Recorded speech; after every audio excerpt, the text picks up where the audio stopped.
বরিশাল যাই রোগী clinically dead পাঠাবে না? মারা গেছে। সত্যি মারা গেছে? মানে ডাক্তার এসে বলছে যে ক্লিনিক্যালি ডেড, এখন ওই নামে এই ল্যাপটপটা নিয়ে যাই বসে দিয়ে মারা বুঝাইছেন ভাই।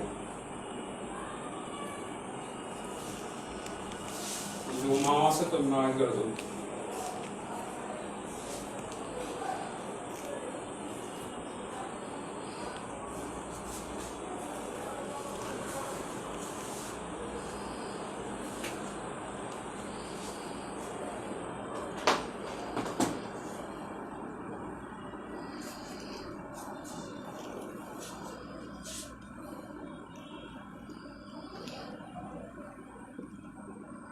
কতজন আসছে?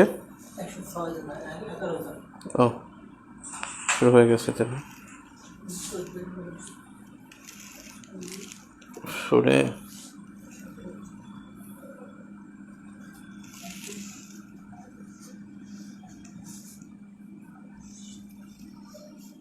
রাইট সাইড লাইট বেশি। লাইট কত দিচ্ছে? গতকালকের মতো? হ্যাঁ 45, একটু কমা। গতকাল কত ছিল লাস্ট? হ্যাঁ। কি অবস্থা, পড়াশোনা করেন আপনারা?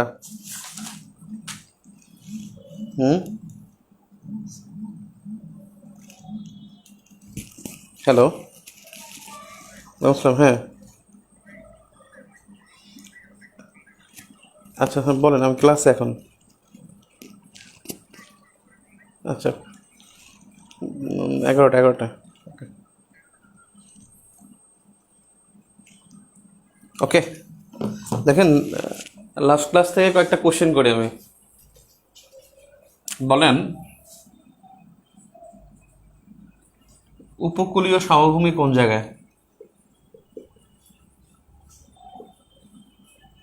কোন জেলাগুলো উপকূলীয় সমভূমি?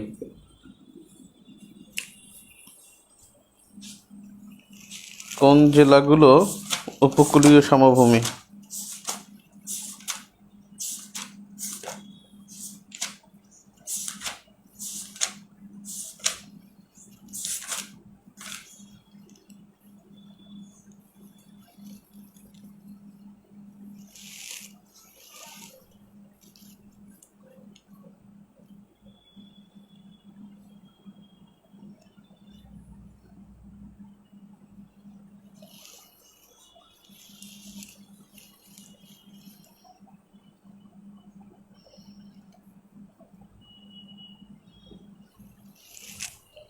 আপনাদের লাস্ট পরীক্ষায় একটা কোশ্চেন ছিল,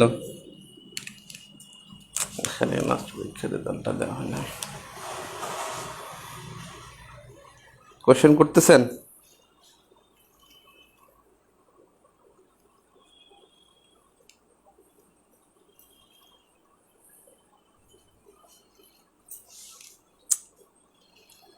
তুই কি গ্রুপে আসস? 1 মিনিট। হ্যাঁ আসস। আচ্ছা, মোবাইলে একটু ডিস্টার্ব দেখা দিচ্ছে, আমি আপনাদের কমেন্ট দেখতে পাচ্ছি না।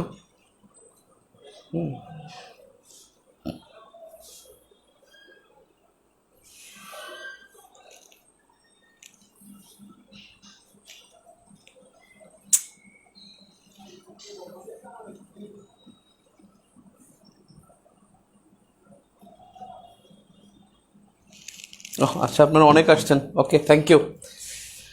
হ্যাঁ অনেকেই বলছেন এটা ফেনী নোয়াখালী থেকে, নোয়াখালী ফেনী লক্ষ্মীপুর, মানে নোয়াখালী থেকে কক্সবাজার পর্যন্ত এটা উপকূলীয় সমভূমি। গুড, ভাগ্য ভালো আপনি বলেন না যে পটুয়াখালী, বরিশাল, ভোলা এগুলো বলেন নাই। ওটা হলো, তাহলে এইটা কি বলেন তো, এটা কি? পটুয়াখালী, বরগুনা, বরিশাল, ফরিদপুর, ভোলা, এগুলো কোন সমভূমি? এগুলো কোন সমভূমি? 2 নম্বর কোশ্চেন, পটুয়াখালী, বরগুনা, বরিশাল, ফরিদপুর, ভোলা কোন সমভূমি? বলেন তো। আহারে, শ্রাবণ মেঘ হয় নাই, শ্রাবণ মেঘ হয় নাই। Raihan Alam, thank you very much. Rakibul, thank you.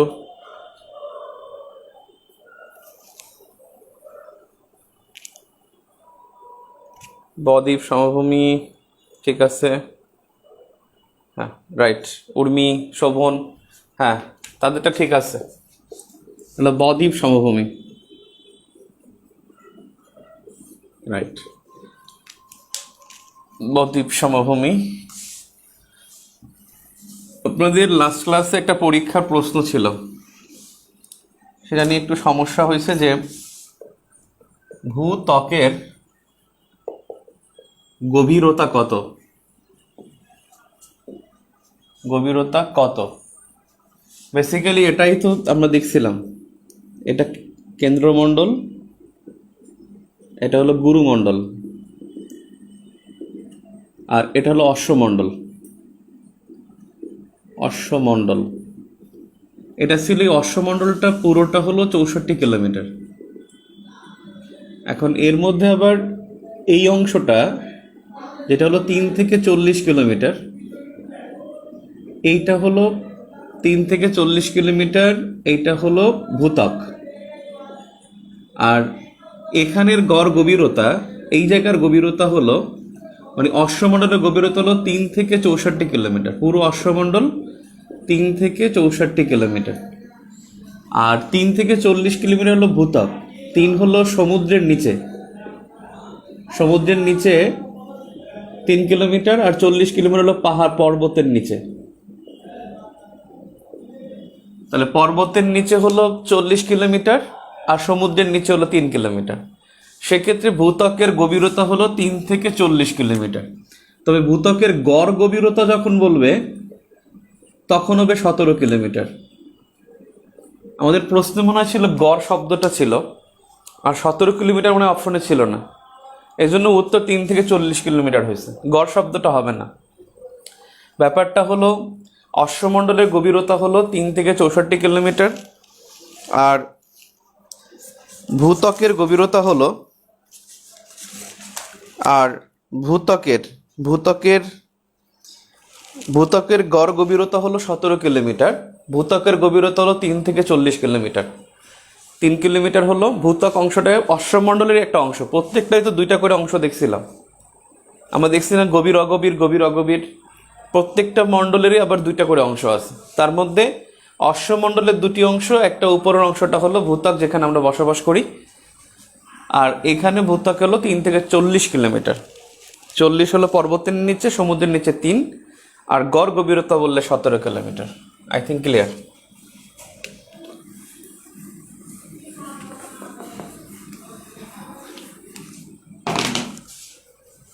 আচ্ছা, ভূত্বকের গভীরতা। ওকে, আমরা ক্লাসে যাই, দেখতো কি বলে, ক্লাস শুরু করি। ওকে, থ্যাংক ইউ। আমাদের নবম দশম ভূগোলের বিশ্ব পরিচয়, সেখানে একটু ছোট্ট অংশ আছে জনসংখ্যা। আমরা দেখছিলাম 33তম বিসিএস হয়েছিল 2011 সালে, 33rd বিসিএস।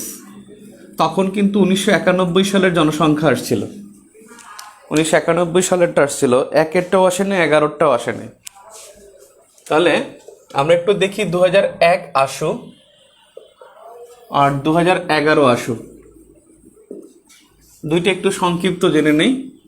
জনসংখ্যা বললে এটা 12.92 কোটি। 1 সালে জনসংখ্যা ছিল 12 অর্থাৎ 12,93 লাখ, আর এটা হলো 14,97 লাখ।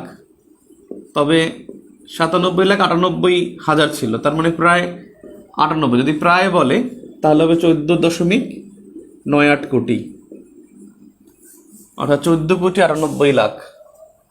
জনসংখ্যা বৃদ্ধির হার ছিল 1.48%, জনসংখ্যা বৃদ্ধির হার, আর এখানে ছিল 1.37%। এটা বর্তমানে, এটা গত 10 বছর ধরে একটাই আছে 1.37, একবার শুধু কম ছিল মনে হয় 2014 বা 13 সালে 1.36 হয়েছিল। আর ঘনত্ব ছিল এটা 876 জন, 876 জন, এটা ছিল ঘনত্ব। আর বর্তমানে ঘনত্ব হলো 1015 জন। 1015 জন হলো 11 আদমশুমারি। আমাদের কিন্তু 2021 সালের যে আদমশুমারি হবে, যে 26 থেকে 31 অক্টোবর, 26 থেকে 31 অক্টোবর 2021 সালের জন ও গৃহ গণনা শুমারি। জন ও গৃহ গণনা, জনশুমারি, জন ও গৃহ গণনা শুমারি। শুমারি কিন্তু আমাদের পরীক্ষার ঠিক আগে ভাগে হবে, মানে ওই সময় 29 অক্টোবর আমাদের পরীক্ষা, 26 থেকে 31 অক্টোবর জন ও গৃহ গণনা শুমারি হবে। তার মানে এটা আমাদের জন্য খুব বেশি জরুরি না। ও 3 থেকে 17 ছিল না অপশনে, তাহলে একটু ভুল ছিল। গড় গভীরতা বললে হবে 17 কিলোমিটার। আমার মনে হয় এখানে একটু ক্লিয়ার করে নেন। জনসংখ্যা 1 এবং 11, 14,97,00,000। তবে এখন তো যে অর্থনীতি সমীক্ষা 2020, সেখানে তো বলছে যে এটা 16 কোটি কত 75 লাখ মনে হয়। এখন তো সমীক্ষার হিসাব আলাদা। আর সমীক্ষা থেকে জনসংখ্যা আসে না, সমীক্ষা থেকে সাধারণত বেশিরভাগই অর্থনীতির সাথে রিলেটেড এগুলোই আসে।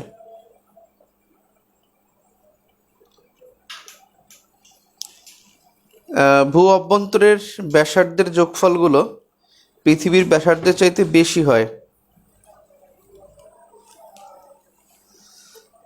একটু এদিক সেদিক হতে পারে, কারণ ব্যাসার্ধ তো আমার কাছাকাছি, খুব বেশি তো হওয়ার কথা না। কারণ আপনি 12,000 যদি দেখেন, আর এখানে আনুমানিক 12,752, আর এখানে যে কয়টা আছে সে কয়টা যদি যোগ করি, সে কয়টা যোগ করলে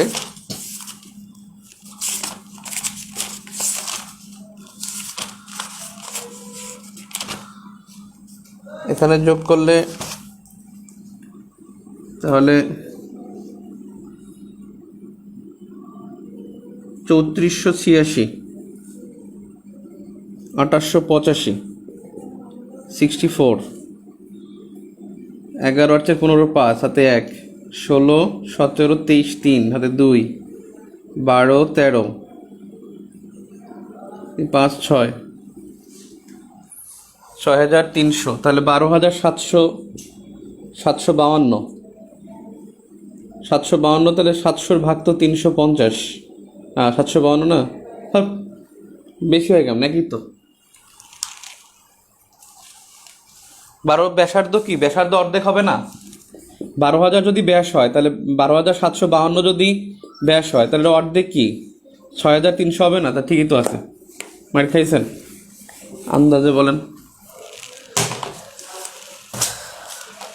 ইমতিয়াজ হোসেন, আপনার অভিযোগটি আর আমলও নেওয়া যাচ্ছে না। এবার দেখেন জমি, এটা পরীক্ষায় আসে। মাথাপিছু জমি, মাথাপিছু পরিবার প্রতি জমি, সেটা হলো এখন 10 বিঘা, বর্তমানে 10 বিঘা, একসময় 28 বিঘাও ছিল। মাথাপিছু 100 বিঘা ছিল। মাথাপিছু জমি 0.25 একর। জমির হিসেবটা মনে রাখেন।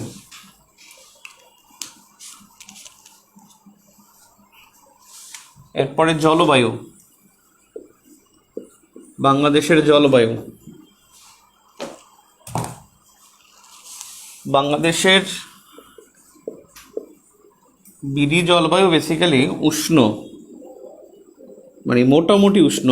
এখানে বইয়ের ভাষায় লেখা মোটামুটি উষ্ণ, আর্দ্র ও সমভাবাপন্ন। বিধি জলবায়ুর নাম, বাংলাদেশের জলবায়ুর নাম কমপক্ষে 5টি নাম, কমপক্ষে 5টি নামে বাংলাদেশের জলবায়ুকে ডাকা হয়। কেন ডাকা হয় দেখেন, আমরা তো দেখেছিলাম, এটা তো 0 ডিগ্রি, এটা হলো কর্কট ক্রান্তি। তাহলে আমরা আগের ক্লাসে কি পড়ছিলাম? কর্কট ক্রান্তি রেখা 23.5 ডিগ্রি উত্তর অক্ষরেখা, আর 23.5 ডিগ্রি দক্ষিণ অক্ষরেখা হলো মকর ক্রান্তি বা ট্রপিক অফ ক্যাপ্রিকন। মকর ক্রান্তি রেখা যেটাকে বলা হয় tropic of Capricorn. Tropic of Capricorn আর ওটা হলো ট্রপিক অফ ক্যান্সার, উপরেরটা। ট্রপিক অফ ক্যান্সার সম্পর্কে আমরা জানি, এটা ইংলিশে বলা হয় tropic of cancer. Tropic of cancer. এখন বাংলাদেশটা এখানটা তো বাংলাদেশ। আপনি তো আগেও জানছেন যে কর্কট ক্রান্তি রেখায় এখানে সূর্য লম্বাভাবে কিরণ দেয় যখন, তখন আমাদের এখানে 3 মাস গ্রীষ্ম থাকে।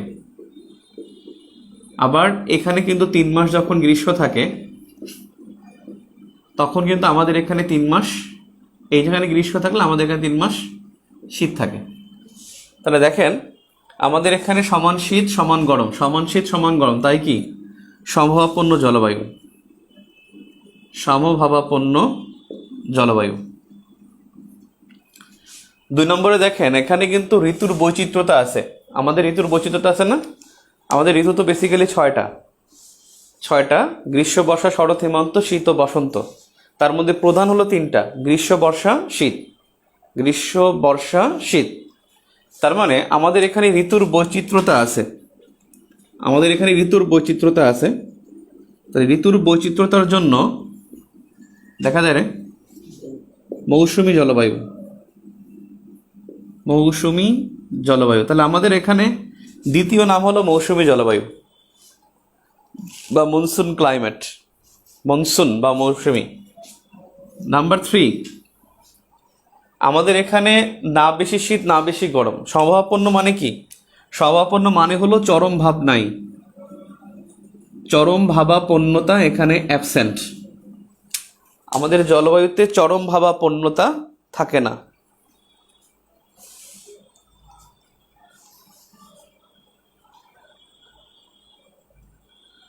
চরম ভাবাপন্নতা আমাদের জলবায়ুতে থাকে না। কেমনটা লাগে?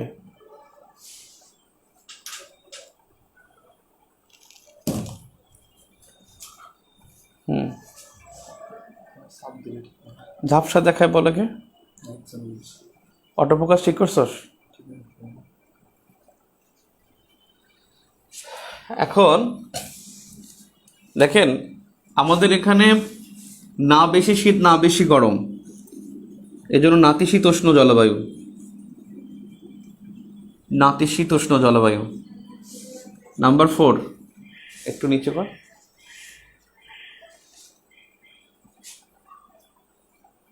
নাম্বার 4 যেটা হলো আমাদের এটা কর্কট ক্রান্তি রেখায়, এজন্য ক্রান্তীয় জলবায়ু বলা হয়। ক্রান্তীয় জলবায়ু। আর ক্রান্তীয় জলবায়ুকে যদি ইংলিশ করেন তাহলে হবে ট্রপিক্যাল ক্লাইমেট। Tropical climate. তার মানে আপনার অপশনে থাকবে বাংলাদেশের জলবায়ুর বৈশিষ্ট্য নয় বা বাংলাদেশের জলবায়ু নয় কোনটি? অপশনে থাকবে ট্রপিক্যাল, ক্রান্তীয়, নাতিশীতোষ্ণ, আর একটা দিবে চরম ভাবাপন্নতা। আমাদের এই জলবায়ু কিন্তু তুন্দ্রা জলবায়ু না, এটা কিন্তু মহাদেশীয় জলবায়ু না, মহাসাগরীয় জলবায়ু না, ভূমধ্যসাগরীয় জলবায়ু না। তার মানে আমাদের জলবায়ু তুন্দ্রা জলবায়ু না, সাইবেরীয় জলবায়ু না। আমাদের জলবায়ু হলো এই 5টা। এই 5টা মনে রাখবেন, অপশনে থাকলে এই 5টাই ঘুরে ফিরে থাকে। ক্রান্তীয় থাকে কর্কট ক্রান্তি রেখার কারণে ক্রান্তীয় বলা হয়, আর ট্রপিক অফ ক্যান্সার এর জন্য বলা হয় ট্রপিক্যাল ক্লাইমেট। আর ঋতুর বৈচিত্র্যতার কারণে হয় মৌসুমী জলবায়ু। সমান শীত সমান গরম বলে সমভাবাপন্ন জলবায়ু। না বেশি শীত না বেশি গরম, তাই নাতিশীতোষ্ণ জলবায়ু। ক্লিয়ার? তাহলে আমাদের জলবায়ুর নাম হলো 5টা। এখন যদি বলেন এই বাংলাদেশের জলবায়ুকে কি বলবেন? এক কথা যদি বলেন ক্রান্তীয় মৌসুমী জলবায়ু। এক কথায় বললে ক্রান্তীয় মৌসুমী জলবায়ু। এক কথায় বললে বাংলাদেশের জলবায়ু ক্রান্তীয় মৌসুমী জলবায়ু। উপরে দেখা যায় ক্রান্তীয় মৌসুমী জলবায়ু।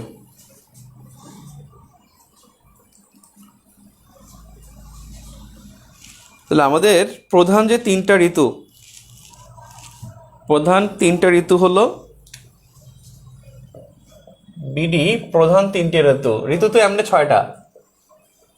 প্রধান তিনটি ঋতু শীত, গ্রীষ্ম ও বর্ষা। তাহলে আমি দেখি শীতকালের অবস্থা কি আমাদের। শীতকালের অবস্থা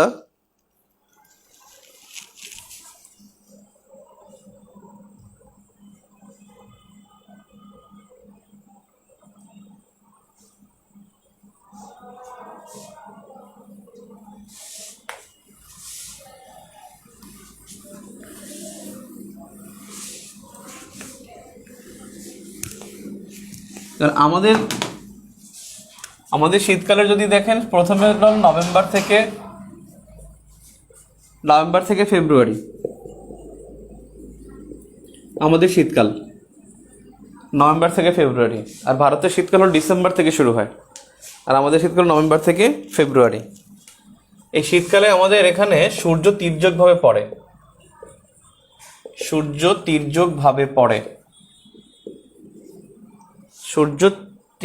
পড়ে।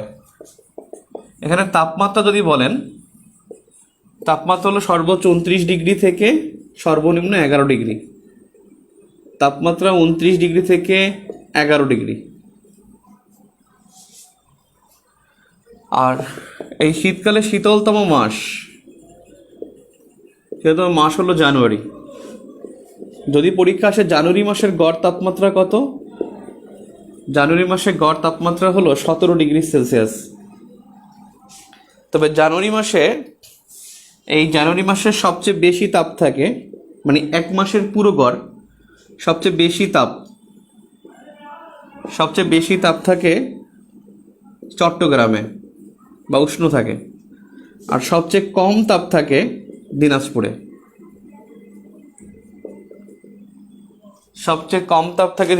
সবচেয়ে বেশি থাকে চট্টগ্রামে।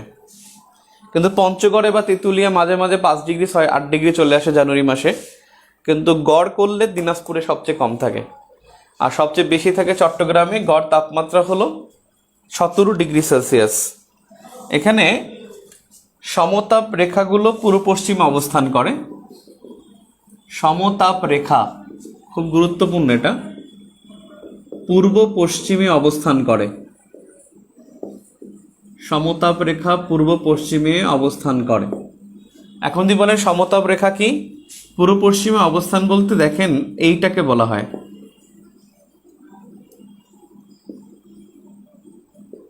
অর্থাৎ এখানে যদি 10 ডিগ্রি থাকে এই জায়গাও 10 ডিগ্রি থাকে, এভাবে হয়।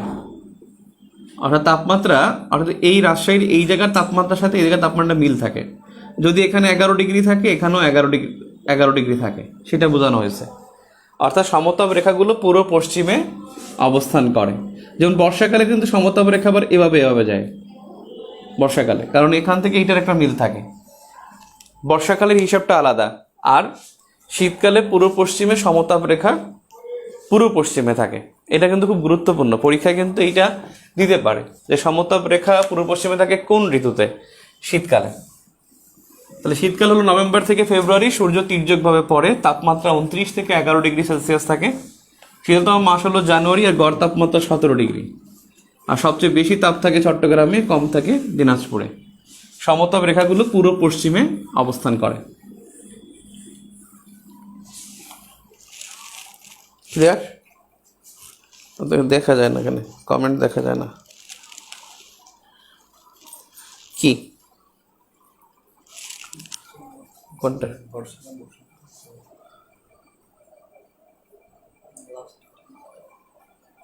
বর্ষা না বসন্ত?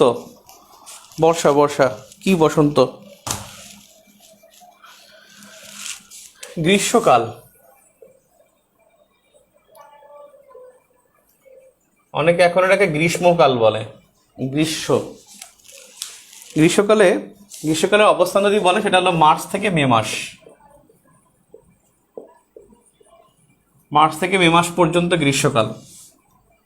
আর এই গ্রীষ্মকালের এটা বাংলাদেশের উষ্ণতম ঋতু হলো গ্রীষ্মকাল, মার্চ থেকে মে। যদিও উত্তর গোলার্ধে উষ্ণতম মাসটা থাকে জুলাই মাসে, উত্তর গোলার্ধে উষ্ণতম মাস থাকে জুলাই মাসে, যদিও জুলাই মাসে থাকে উষ্ণতম মাস উত্তর গোলার্ধে, কিন্তু আমাদের উষ্ণতম মাস বললে সেটা হলো মার্চ থেকে মে মাস, মানে আমাদের উষ্ণতম ঋতু। এখানে তাপমাত্রা 38 ডিগ্রি থেকে 21 ডিগ্রি থাকে। তাপমাত্রা হলো 38 থেকে 21 ডিগ্রি। আর উষ্ণতম মাস হলো এপ্রিল। উষ্ণতম মাস এপ্রিল। আর এপ্রিলে বেশি তাপ থাকে রাজশাহীতে। এই মাসটায় সবচেয়ে বেশি তাপ থাকে রাজশাহীতে। যদিও আমাদের উষ্ণতম জেলা কোনটা, এটা তো সবসময় উষ্ণতম জেলা আর শীতলতম জেলা কোনটা? বাংলাদেশের উষ্ণতম জেলা কোনটা? রাজশাহী। উষ্ণতম জেলা হলো রাজশাহী, আর শীতলতম জেলা হলো সিলেট। এটা প্রচলিত, তবে এখন কিন্তু যশোর। একটা কথা শুনে রাখবেন, উষ্ণতম জেলা রাজশাহী। গত 43 বছর এক গবেষণা করছে, এটা আমি ভিউ ফর জিকে গ্রুপে পোস্ট করছিলাম। এই 21 সালে গিয়ে রিপোর্ট দিয়েছে, সেখানে 40 বছরের উপরে যে গবেষণা করছে সেখানে উষ্ণতম জেলা হলো যশোর। যদি নিউ কোনো প্রশ্ন আসে, অর্থাৎ বর্তমান, এখন পর্যন্ত এটা টেক্সট বুকে অ্যাড হয় নাই, যদি যশোর অপশনে থাকে তাহলে বুঝবেন যে নতুন কোশ্চেনটাই করেছে, তাহলে এটা যশোর উত্তর হবে। আমার কথা কি বুঝছেন? অর্থাৎ গত 43 বছর পর আমি নিউজটা শেয়ার করব না। আপনারা দেখেন যে যশোর উষ্ণতম জেলা, একটা রিপোর্ট হয়েছে, গবেষণায় আসছে, সেক্ষেত্রে কিন্তু যশোর। আর শীতলতম জেলা হলো সিলেট, কিন্তু স্থান বললে আলাদা। নাটোরের লালপুর হলো উষ্ণতম স্থান।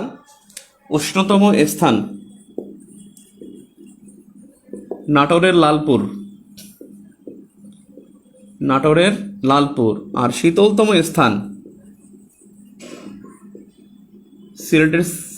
সিলেটের লালখান।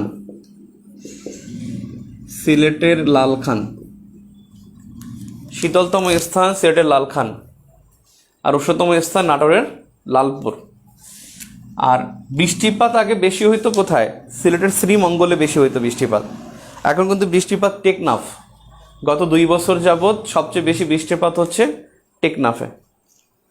কোনো কমেন্ট করতেছে? নাটোর তো মৌলভীবাজার না ভাই শীতলতম স্থান? না, শীতলতম স্থান মৌলভীবাজার না, মৌলভীবাজারের শ্রীমঙ্গল না, এটা হলো সিলেটের লালখান। স্থান লালখান আর নাটোরের লালপুর। আর নাটোরের লালপুর, এখানে সবচেয়ে কম বৃষ্টিপাত হয়, কম হয় এখানে, বৃষ্টি কম হয়। তাহলে যশোরের কথা মনে রাখবেন, গবেষণা নতুন আসছে, যেটা এই 21 সালেই দেখবেন, আপনি সার্চ দিলে পেয়ে যাবেন। তাহলে বেশি তাপ থাকে হলো রাজশাহীতে। এখন দেখেন, এখানে দক্ষিণ পশ্চিম দিক থেকে মৌসুমী বায়ু প্রবাহিত হয়।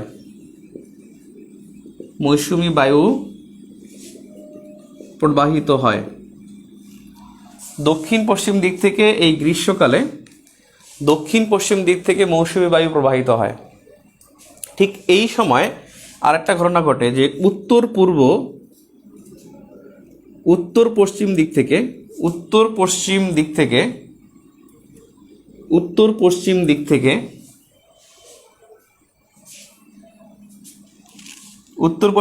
শুষ্ক ও শীতল বায়ু প্রবাহিত হয়। এই কথাটা মনে রাখবেন, দক্ষিণ পশ্চিম দিক থেকে আসে মৌসুমী বায়ু, আর উত্তর পশ্চিম দিক থেকে আসে শুষ্ক মৌসুমী বায়ু। তাহলে এখানে তো বাংলাদেশ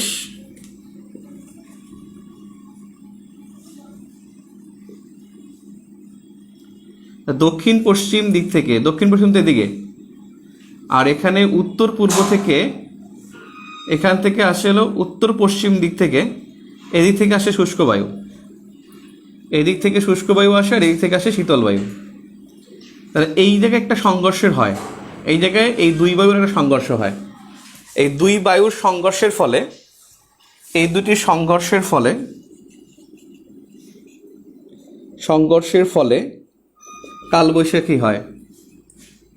এই গ্রীষ্মকালে কিন্তু কালবৈশাখী হয়, বর্ষাকালে কালবৈশাখী হয় না। কালবৈশাখী হয় যেটাকে বলা হয় নর্থ ওয়েস্টার, ইংলিশে বলে নর্থ ওয়েস্টার। এটাকে পুরো বলে, আবার পুরোটা বললে হবে নর্থ, আর এই ওয়েস্টারের পুরো নাম হবে ওয়েস্টারলিস, ওয়েস্টারলাইস, ওয়েস্টারলাইস, LIES, WESTERLIES, ওয়েস্টারলাইস। নর হলো নর্থ, আর সংক্ষেপে বলে নর ওয়েস্টার, মানে কালবৈশাখী। এই জন্য দেখবেন বাংলাদেশের কোন অংশে কালবৈশাখী হয় না জানেন? এই অংশটায়, পূর্ব অংশে। এখানে পূর্ব অংশে কালবৈশাখী খুব একটা হয় না, একেবারে রেয়ার। এই জায়গায় কালবৈশাখী খুব রেয়ার। কালবৈশাখী হয় কিন্তু এই জায়গাটায়। ও যখন এদিক থেকে এদিকে আসে, আবার ও যখন এদিক থেকে এদিকে যায়, তখন এই অংশটায় বেশি সংঘর্ষ হয়। অর্থাৎ ঢাকা থেকে, ঢাকার একটু এই পাশে নেত্রকোনা ময়মনসিংহের এই এরিয়াটা, আর হলো বরিশাল ফরিদপুর এই অংশটায় বেশি কালবৈশাখী হয়ে থাকে।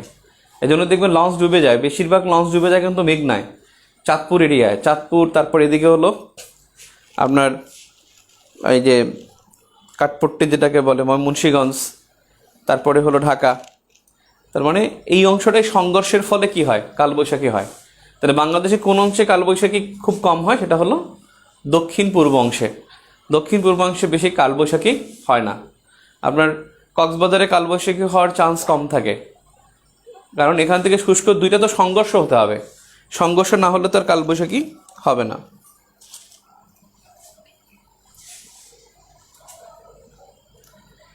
এই গ্রীষ্মকালে আরেকটা বিষয় হলো,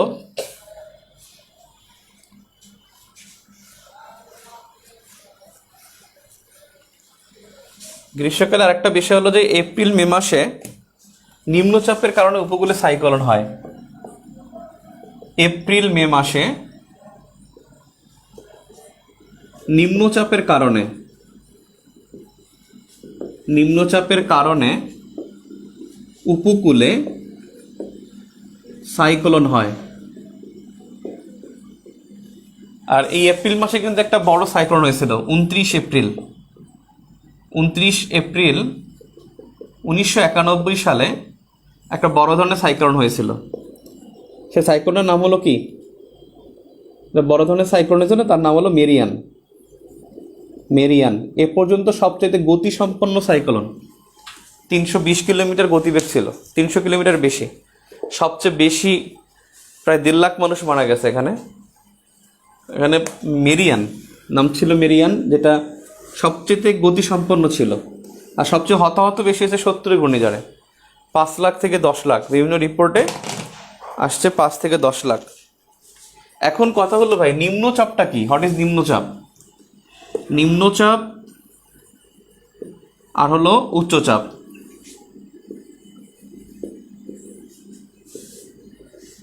মানে নিম্নচাপটা হলো যেখানে বায়ুর চাপ কম থাকে, আর উচ্চচাপ হলো বায়ুর চাপ বেশি থাকে। এখন আবার বলতে পারেন যে ভাই বায়ুর চাপ কাকে বলে? বায়ুর চাপ হলো বায়ুর অবস্থান।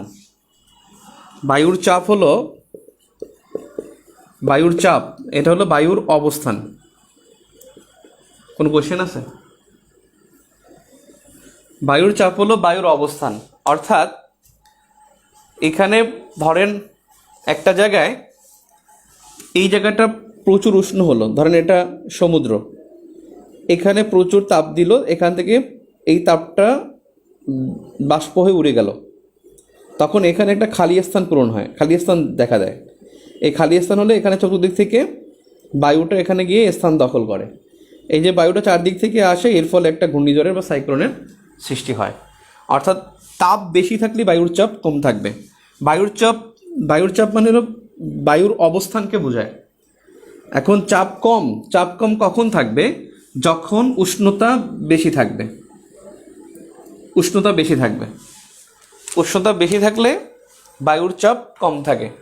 আর উষ্ণতা বেড়ে গেলে তখন হলো কি, উষ্ণতা কম থাকলে তখন উচ্চচাপ হয়। উচ্চচাপ হলো বায়ু এখন এত ঘন থাকে বায়ুর যেখানে প্রচুর পরিমাণে উচ্চচাপটা হলো বায়ুর অবস্থানটা খুব বেশি। বায়ুর অবস্থানটা এখানে খুব বেশি, উচ্চচাপ এটা। উচ্চচাপ কিন্তু আপনার যেমন উপকূলে দিনের বেলা উপকূলে বা সাগরের চাইতে দিনের বেলা উপকূলে নিম্নচাপ, আমি ওটা বলতেছি দাঁড়ান। অর্থাৎ সাগরের রাত্রিবেলা নিম্নচাপ থাকে বেশি, আর উপকূলে দিনের বেলা নিম্নচাপ থাকে বেশি। কারণ উপকূলে উষ্ণতা বেশি থাকে, দিনের বেলা বেশি। অর্থাৎ আমি এটা লিখে দিয়েছি, দাঁড়ান আমি এটা শেষ করি। এখানে বায়ুর চাপ বেশি থাকে, মানে বায়ুর চাপ হলো বায়ুর অবস্থান বেশি থাকে। এখানে হলো উচ্চচাপটা হলো উষ্ণতা কমের ফলে হয়। উষ্ণতা যখন কম হয় তখন বায়ুর চাপটা বেশি থাকে। এখন নিম্নচাপে কত মিলিবার, এটা মিলিবার এককে হিসাব করা হয় এবং ব্যারোমিটার দিয়ে মাপা হয়। এই বায়ুর চাপ মাপা হয় ব্যারোমিটার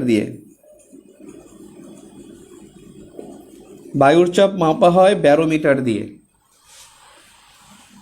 এখন বিষয়টা হলো যে নিম্নচাপ কখন হয়? যখন ওই জায়গায় 986 মিলিবার থাকে, 986 মিলিবার বা কম থাকে। বায়ুর চাপ যখন 986 মিলিবার বা তার কম থাকে তখন হয় নিম্নচাপ। আর উচ্চচাপ হয় যখন 1013 মিলিবার তার বেশি থাকে, মিলিবার বা তার বেশি থাকে, তখন উচ্চচাপ হয়। আর মাঝখানে যে অংশটা বলতে পারেন 987 থেকে 1012, তখন হলো স্বাভাবিক চাপ। বায়ুর স্বাভাবিক চাপটা থাকে 987 থেকে 1012 পর্যন্ত। তা নিম্নচাপটা ব্যাপারটা ক্লিয়ার। নিম্নচাপটা হলো বায়ুর চাপ কম থাকে। বায়ুর চাপ বলতে বায়ুর অবস্থানকে বোঝায়। বায়ুর অবস্থান কম থাকলে তখন সেখানে নিম্নচাপ হবে, এবং বায়ুর অবস্থানটা কম থাকে সাধারণত উষ্ণতা বেশি হলে। উচ্চচাপটা হলো বায়ুর চাপ বেশি থাকে, বায়ুর চাপটা বেশি থাকে বা বায়ুর অবস্থান বেশি থাকে, সেটা হলো যখন উষ্ণতা কম থাকে। তখন তো বাষ্প উড়ে যায় না, তখন ওখানে উচ্চচাপ বিরাজ করে। আর এই জিনিসটা লিখতে পারেন, সেটা হলো দিনের বেলা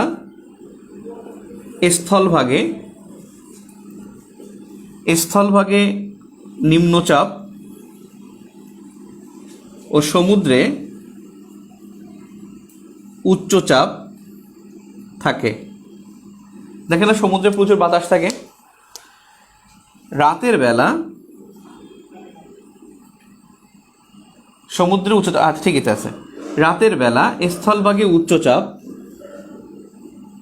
ও সমুদ্রে নিম্নচাপ থাকে। সাধারণ একটা এই নিয়ম। এর তারতম্য ঘটলেই সাধারণত কি হয়?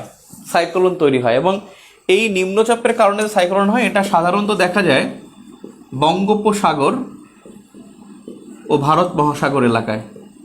বাংলাদেশে যেটা হয় সাইক্লোন, সেটা হলো বঙ্গোপসাগর ও ভারত মহাসাগরে নিম্নচাপের কারণে আমাদের এখানে সাইক্লোন হয়। নিম্নচাপ উচ্চচাপ বুঝছেন তো?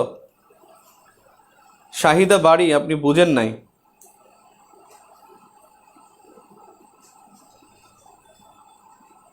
হ্যাঁ, 1,40,000 মারা গেছে। আচ্ছা, শ্রাবণ মে কালবৈশাখী 4টি পর্যায়ে কি ভাইয়া? ওটা গুগল ক্লাসে দাঁড়া। আরে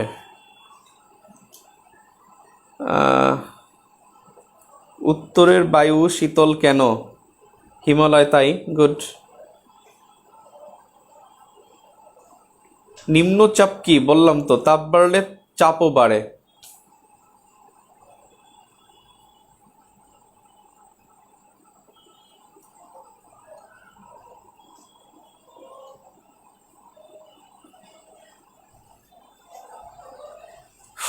উনি বলছে যে তাপ বাড়লে চাপও বাড়ে। তাপ বাড়লে বায়ুর চাপ কমে যায়, নিম্নচাপ বাড়ে। তাপ বাড়লে নিম্নচাপ বাড়ে, বায়ুর চাপ বাড়ে না।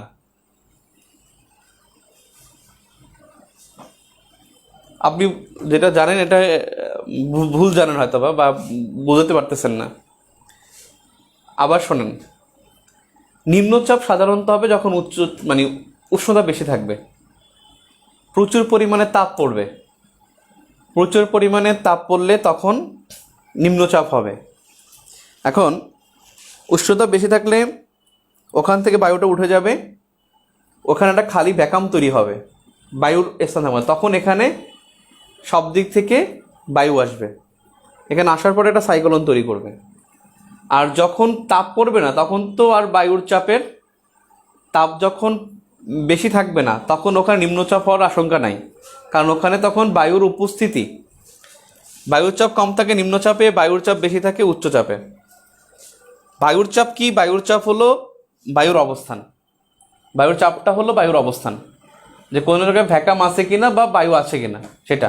সবসময় বায়ু থাকলে বুঝবেন যে উচ্চচাপে আছেন, বায়ু নাই সেটা হলো নিম্নচাপে আছেন। আর বায়ু থাকবে না কখন? যখন উষ্ণতা বেশি থাকবে, তখন এখানে বায়ু না থাকার একটা তৈরি হবে, কারণ এখানে ওই জায়গাটা উষ্ণ হয়ে জলীয় বাষ্পের সাথে উপরে চলে যাবে, উষ্ণ হয়ে উপরে চলে যাবে, তখন ওখানে ভ্যাকাম তৈরি হবে, তখন নিম্নচাপ হবে। অর্থাৎ আমি যেটা বলছি এখানে খুব কনক্রিটভাবে এবং খুব ক্লিয়ারলি বলা, আপনি এটা না বুঝলে আমার কিছু করার নেই। দিনের বেলায় স্থলভাগে নিম্নচাপ ও সমুদ্রে উচ্চচাপ থাকে।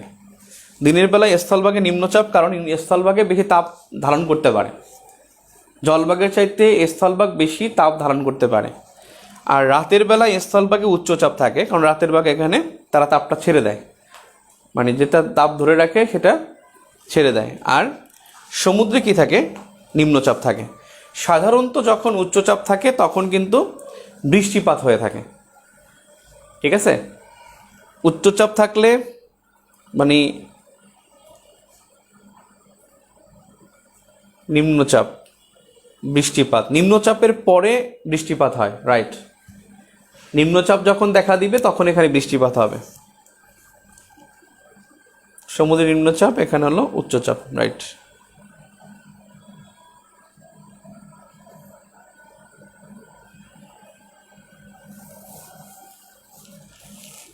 ঠিক আছে।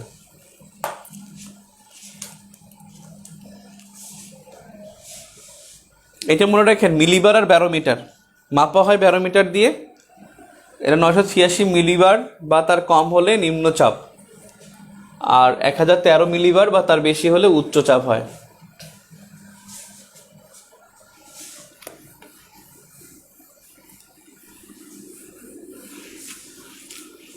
বায়ু নিয়ে আমাদের ক্লাস আছে, আমাদের আজকের টপিক বায়ু না, এটা আমি হুদাই টাইনা নিয়ে আসছি। আমাদের জলবায়ুর মধ্যে কোনো জায়গায় বায়ুর চাপ নিয়ে আলোচনা নাই। বর্ষাকাল, বায়ুর চাপ পড়তে হলে বায়ুর গতি, বায়ুর তাপ, আর্দ্রতা, ওরে বাবা এগুলো যে কঠিন রে ভাই, এত পাজিমার্কা আলোচনা এগুলা। নিউটন, চাপ নিউটন দিয়ে মাপা হয়, আবার চাপ নিউটন না, সরি আর্দ্রতা মনে হয় নিউটন। দূর, ওরা ভাই বিশাল ভেজালের জিনিস। বর্ষাকাল আসি, বর্ষাকাল হলো জুন থেকে অক্টোবর। আবার বলেন না যে আমরা তো শিখেছি, ওইটা আবার বলেন না যে আমরা তো শিখছি যে শ্রাবণ, আষাঢ় শ্রাবণ 2 মাস বর্ষা ঋতু। বললাম এই 6টাকে আবার প্রধান 3টি ভাগে ভাগ করছে। তাহলে দেখেন, আমরা দেখছি নভেম্বর থেকে ফেব্রুয়ারি ছিল কি শীতকাল, আবার মার্চ থেকে মে পর্যন্ত ছিল গ্রীষ্মকাল, আর জুন থেকে অক্টোবর হলো বর্ষাকাল। মানে প্রত্যেকটা 4 মাস দিয়ে 4 মাস হিসেবে ভাগ করে নিয়েছে। এটা মৌসুমী বায়ুর আগমনে,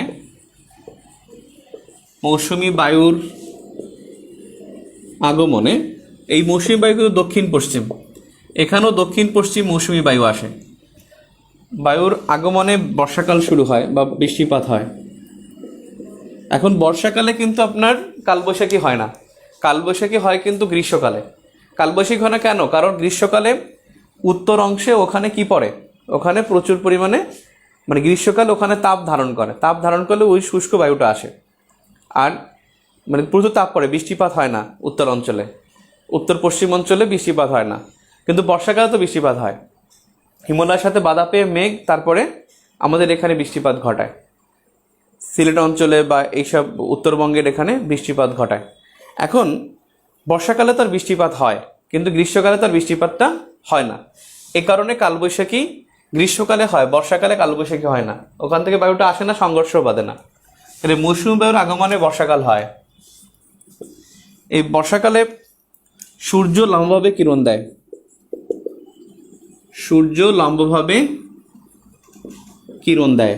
এখন কথা হলো, আমাদের বেসিক্যালি উত্তপ্ত হওয়ার কথা ছিল বর্ষাকালে, কারণ আমরা উত্তর গোলার্ধে সূর্য লম্বভাবে কিরণ দেয়। সূর্য লম্বভাবে কিরণ দেয় হলো ওই যে 21শে জুন, পড়ছেন না, 21শে জুন। তাহলে আমাদের এখানে জুন মাসে সবচেয়ে বেশি গরম হওয়ার কথা, কিন্তু আমাদের গরম হচ্ছে গ্রীষ্মকালে, কারণ আমাদের গ্রীষ্মকালে বৃষ্টিপাত কম হয়। অনেক অঞ্চল আছে যেখানে গ্রীষ্মকালে বেশি বৃষ্টিপাত হয়। গ্রীষ্ম মানে কম বৃষ্টিপাত হবে এমন না, যেমন ভূমধ্যসাগরীয় জলবায়ুতে শীতকালে বৃষ্টিপাত হয়, শীতকালে বৃষ্টি হয়, ওদের শীত ঋতু যখন তখন বৃষ্টিপাত হয়। ওদের যখন মানে গ্রীষ্ম ঋতু থাকে তখন কিন্তু ওদের বৃষ্টিপাত হয় না। মানে এক এক জায়গায় এক একটা, যেমন শ্রীলঙ্কায় নিরক্ষীয় অঞ্চলে গ্রীষ্মকালে বৃষ্টিপাত হয়। এই জন্য ওরা কিন্তু সামারটাকে ওরা এন্টারটেইন করতে পারে, আর আমরা সামারটাকে এন্টারটেইন করতে পারি না। এবং বিষয়টা হলো যে আমাদের এখানে সূর্য লম্বভাবে কিরণ দেয় হলো এই সময়। আপনি মনে রাখবেন, এই বক্সটা মনে রাখবেন, এই বছর যেটা পিডিতে আসছে, উত্তর গোলার্ধে, আপনি তো এতদিন পড়ছেন উত্তর গোলার্ধে দিন বড় 21 জুন, তার মানে উত্তর গোলার্ধে উষ্ণ বেশি হয়, উষ্ণ বা গ্রীষ্ম বেশি হয় জুলাই মাসে, উত্তপ্ত জুলাই মাস। তাহলে ঠিক দক্ষিণ গোলার্ধে শীত বেশি বা শীতল বেশি হয় জুলাই মাস। ঠিক তেমনি উত্তর গোলার্ধে শীতল হয় জানুয়ারি মাস, আর দক্ষিণ গোলার্ধে উষ্ণ হয় জানুয়ারি মাস। এই জন্য এবছর পরীক্ষায় কিন্তু আসছে যে দক্ষিণ গোলার্ধে উষ্ণতম মাস হলো জানুয়ারি, আর উত্তর গোলার্ধে শীতলতম মাস হলো জানুয়ারি। শীতলতম মাস হলো জানুয়ারি, আর ওদের উষ্ণতম মাস হলো জানুয়ারি। ওই যে 22 ডিসেম্বর আমাদের শীতল কি, আপনি দেখেন 22 ডিসেম্বর আমাদের এখানে সবচেয়ে ছোট দিন আর ওদের বড় দিন। তাহলে 22 ডিসেম্বর থেকে আমরা কি পড়ছিলাম যে 45 দিন আগে 45 দিন পরে, তখন থেকে দেখা যায় যে ওদের ওখানে উষ্ণতা বাড়তে থাকে। তাহলে সেই জায়গায় গিয়ে জানুয়ারি মাস ওদের বেশি উষ্ণ থাকে, মানে গড় করলে 22 ডিসেম্বর পর ডিসেম্বর মাসে আপনার 8 দিন, এরপর তো ওদের জানুয়ারি পুরো মাসটা। তাহলে সেক্ষেত্রে আমাদের শীতলতম হলো জানুয়ারি, আর ওদের শীতলতম হলো জুলাই। আমাদের উষ্ণ হলো জুলাই মাস, ওদের হলো উষ্ণ হলো জানুয়ারি মাস। কি কমেন্ট কি?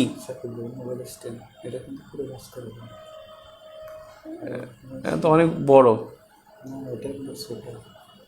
কোনটা ছোট?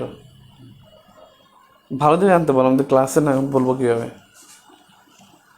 নূর মোহাম্মদ আকিব, এরা গত বছর আমপানের পর শেখ হাসিনা বলছেন। আচ্ছা, আর কোনো কমেন্ট নাই? আপনাদের কমেন্ট নাই না? তাহলে সূর্য লম্বভাবে কিরণ দেয় হলো বর্ষাকালে। এখন এই সময় উত্তপ্ত হওয়ার কথা বেশি ছিল, কিন্তু বৃষ্টিপাতের কারণে আমাদের এখানে লম্বভাবে কিরণ দেয়। কিন্তু বৃষ্টিপাতের কারণে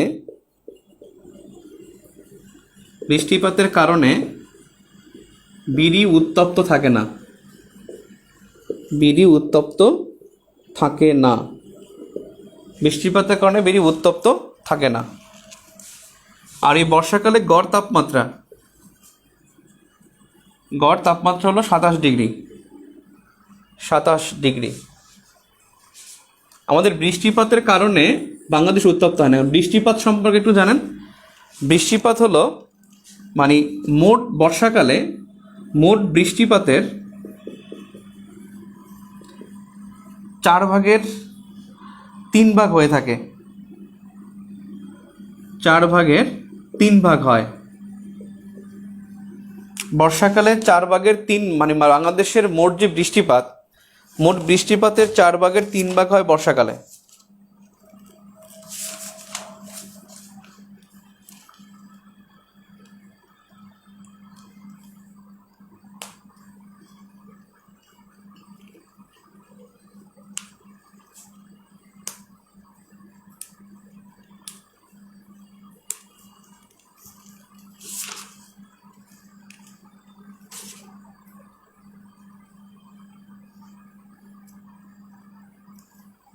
সরি, মোট বৃষ্টিপাতের 5/4, আমি দুঃখিত, 5/4 হয় বর্ষাকালে।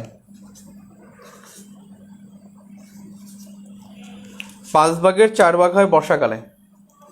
আর এখানে বৃষ্টিপাতের পরিমাণ যদি বলেন সর্বোচ্চ 340 সেন্টিমিটার, সর্বোচ্চ 340 সেন্টিমিটার।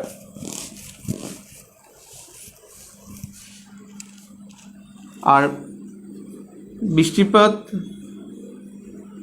পূর্বাঞ্চলে কম হয়, আর উত্তর পূর্বাঞ্চলে বেশি হয়। পূর্বাঞ্চলে কম হয় আর উত্তর পূর্বাঞ্চলে বেশি হয়। আরে কি বলি আমি, পূর্বাঞ্চলে, দুঃখিত, উত্তর পূর্বাঞ্চলে বেশি হয় আর কি, উত্তর পূর্বাঞ্চলে বেশি হয় আর পশ্চিমাঞ্চলে কম হয়। আমি দুঃখিত ভাই, পশ্চিমাঞ্চলে কম হয় আর বেশি হয় উত্তর পূর্বাঞ্চলে। উত্তর ও উত্তর পূর্বাঞ্চলে বেশি হয়, মানে উত্তর পূর্বাঞ্চল বিশেষ করে সিলেট এবং পাহাড়ি এলাকা যেখানে, সেখানে বেশি হয়।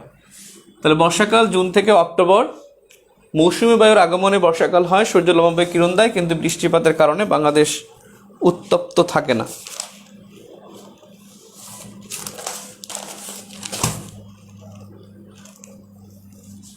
তাহলে বাংলাদেশের জলবায়ু এই 3টা শেষ হলো। আমাদের ভূগোলের দ্বিতীয় অধ্যায়ে এই বিষয়গুলো বলা আছে। দ্বিতীয় অধ্যায় এটা পড়লে ভূগোলটা কাভার হবে, মানে ওখানে কাভার হবে। আমাদের টেক্সট বুকগুলো খুব কাজে লাগবে, দেখবেন যখন আমরা পুরো সিলেবাস ধরবো তখন কিন্তু দেখবেন টেক্সট বুক পড়াটা খুব কাজে লাগবে। দেখেন ভারতের জলবায়ু মনে রাখবেন, এখানে ওরা মৌসুমী অঞ্চলে অবস্থিত, তবে ওদের জলবায়ু বাংলাদেশের মতো ক্রান্তীয় মৌসুমী জলবায়ু না। ওদের ঋতুর বৈচিত্র্যতা হয়, তবে ওদের ওখানে মরুভূমি আছে প্লাস পাহাড় আছে, সবই আছে। ভারতে এমন কোনো ভূমিরূপ নাই যেটা ওখানে ভারতে দেখা যায় না। বাংলাদেশে যেমন মালভূমি নাই, বাংলাদেশে কি নাই, বাংলাদেশে মালভূমি নাই, সমভূমি আছে, পার্বত্য অঞ্চল আছে, ঝর্ণা আছে, জলপ্রপাত আছে, কিন্তু ভারতে সবই আছে। বাংলাদেশে মালভূমি নাই, মরুভূমিও নাই। মরুভূমি দুটোর একটাও বাংলাদেশে নাই, কিন্তু ভারতে আছে থর মরুভূমি, এটা ভারতে অবস্থিত উত্তর পশ্চিমাঞ্চলে। থর মরুভূমি ভারতের উত্তর পশ্চিমাঞ্চলে। তাহলে মৌসুমী অঞ্চলে অবস্থিত এর ঋতু হলো 5টা, ঋতু 5টি। বাংলাদেশের মতো 6টা, কিন্তু ওদের হলো 5টা, ওদের বসন্ত নাই। বাংলাদেশের ঋতু হলো 6টা, প্রধান ঋতু তো 3টা, ওদের হলো বসন্ত নাই। আর ভারতে যেটা হলো একটু ব্যতিক্রম বললে, ওদের শীতকালটা হলো আরামদায়ক, তবে ভারত থেকে তেমন প্রশ্ন আসার কোনো সম্ভাবনা নাই। মিয়ানমারের জলবায়ু যদি বলেন, মিয়ানমার আর বাংলাদেশ কিন্তু একই সরল রেখায়, অর্থাৎ কর্কট ক্রান্তি রেখায়। কিন্তু মিয়ানমারের ঋতু হলো 3টি ঋতু আছে এখানে। বাংলাদেশের মতো হলো প্রধান 3টি ঋতু, ওদেরও 3টি ঋতু, শীত, গ্রীষ্ম ও বর্ষা। মনে রাখবেন বাংলাদেশের মতো সমান জলবায়ু আছে সমান জলবায়ু আছে মেক্সিকোতে। সমান জলবায়ু আছে মেক্সিকোতে। একবার বিসিএসে আসছিল এটা, খুব সম্ভবত 22-23 বিসিএসে, যে বাংলাদেশের মতো সমান জলবায়ু আছে কোথায়। বাংলাদেশের মতো সমান জলবায়ু আছে মেক্সিকোতে। বাংলাদেশের মতো সমান জলবায়ু আছে মেক্সিকোতে। কেন? কারণ আপনি দেখেন, এই যে এটা হলো নিরক্ষরেখা এবং এটা হলো 3.5 উত্তর অক্ষরেখা। এখানে চীনের কিছু আছে, মিয়ানমার আছে, আর মিয়ানমারের বেশিরভাগ হলো পার্বত্য এলাকা এবং বিশাল এলাকা সমুদ্রের সাথে জড়িত। এই জন্য সমুদ্র বায়ুর কারণে ওর জলবায়ু বাংলাদেশের মতো হয় না। এটা বাংলাদেশ। এরপর ইন্ডিয়া তো বললাম, সব কিছু আছে এখানে। নিরক্ষরেখার খুব কাছাকাছি তারা। উত্তর অঞ্চলে এক ধরনের, আবার উত্তর অঞ্চলে হিমালয়ের কারণে, দক্ষিণ অঞ্চলে নিরক্ষরেখার কারণে উষ্ণ থাকে। আবার এদিকে যদি আসেন সৌদি আরব, সৌদি আরবে কোনো নদী নাই, নদীবিহীন হলো সৌদি আরব, এবং মরুভূমি বেষ্টিত একটা দেশ হলো সৌদি আরব। সৌদি আরবে কিন্তু কোনো নদী নাই। এরপরে আফ্রিকা, সাহারা মরুভূমির কারণেই আফ্রিকা অঞ্চল প্রচুর উষ্ণ থাকে, এটাকে উষ্ণ মরু জলবায়ু বলে। আর এরপরে আটলান্টিকের পর এটা হলো মেক্সিকো, এবং মেক্সিকোর মধ্যভাগ দিয়ে যায়, এবং মেক্সিকোর যে ভূমিরূপ বাংলাদেশের মতো কাছাকাছি। এজন্য বাংলাদেশের মতো সমান জলবায়ু বাংলাদেশ এখানে আর এই মেক্সিকোতে। এজন্য বলা হয় যে বাংলাদেশের মতো প্রায় সমান জলবায়ু আছে কোথায়? মেক্সিকোতে। এখন এই রেখায় যারা আছে সবারই কিন্তু একটা প্রভাব থাকবে। এই মনে রাখবেন, অক্ষরেখার মাধ্যমে সবসময় জলবায়ুকে নির্দেশ করে। অক্ষরেখা অক্ষরেখা জলবায়ুকে নির্দেশ করে, দ্রাঘিমা রেখা সময়কে নির্দেশ করে। একবার পরীক্ষা আসছিল, দ্রাঘিমা রেখা সময়কে এবং অক্ষরেখা জলবায়ুকে নির্দেশ করে। জলবায়ুকে নির্দেশ করে, বাক্যটা লিখে নেন। পরীক্ষায় কিন্তু একবার আসছিল, কোনটির কারণে জলবায়ুর কোনো প্রভাব পড়ে না, সেটা দ্রাঘিমা রেখা। উত্তর ছিল দ্রাঘিমা রেখা। খুব সম্ভবত এটা 37তমতে বা 36তম বিসিএসে আসছিল, দ্রাঘিমা রেখার কারণে। বুঝছেন? 36 বা 37তমতে এটা আসছিল।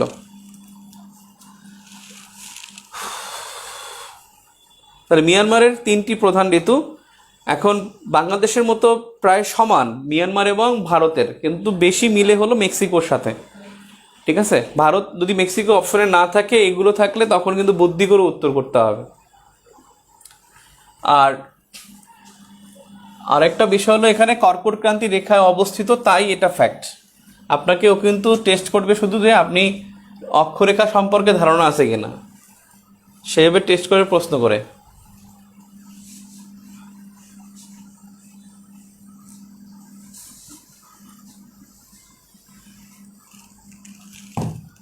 বেসিক বা টেক্সট বুক পড়ার একটা গুরুত্বপূর্ণ কারণ হলো আপনারা দেখেন, অনেকে আমার বিশ্বাস এখানে যারা ক্লাস করতেছেন, অনেকে কর্কট ক্রান্তি রেখার মান, সুমেরু বৃত্ত, লাস্ট ক্লাসে আমরা যা পড়ছি, এগুলো জীবনে প্রথম শিখছেন। অনেকে আছেন এখানে, আমি জানি এখানে মিনিমাম 50% আছেন। 50% আছেন যারা জীবনে এগুলো প্রথম গুরুত্ব দিয়ে পড়ছেন। এমনি তো পড়ে আসছেন, আপনি এসএসসি ইন্টারমিডিয়েটে খুব পড়ে আসছেন, মুখস্থ করে আসছেন, পাশ করে আসছেন, কিন্তু আপনি সিরিয়াসলি পড়েন নাই। সিরিয়াসলি কিন্তু আপনি এখন সিরিয়াসলি পড়তেছেন। এবারে দেখেন ভূমিকম্প। ভূমিকম্প 9-10-এর বইটা এত বড়, মেজাজটা যা লাগে, আমি তো ভাবছি যে তাড়াতাড়ি শেষ করতে পারবো, আগানোই যায় না। এত বেশি ইনফরমেশন বাতও দেওয়া যায় না। নদ নদীর মধ্যে অনেক গুরুত্বপূর্ণ ইনফরমেশন, ভূমিকম্পের মধ্যে ইনফরমেশন। এত পাজি একটা বই। যাক, আমার মনে হয় পরের অধ্যায়গুলো একটু সহজ হবে, পরের অধ্যায়গুলো তাড়াতাড়ি শেষ করা যাবে। হ্যাঁ, পরের অধ্যায়গুলো শেষ করা যাবে, আমরা অনেক কিছু পড়ে ফেলছি। শর্টকাট করে এটা শেষ করে, আমাদের কিন্তু ইতিহাসে প্রচুর সময় লাগবে, বুঝছেন? হিস্ট্রিতে আমাদের প্রচুর সময় লাগবে।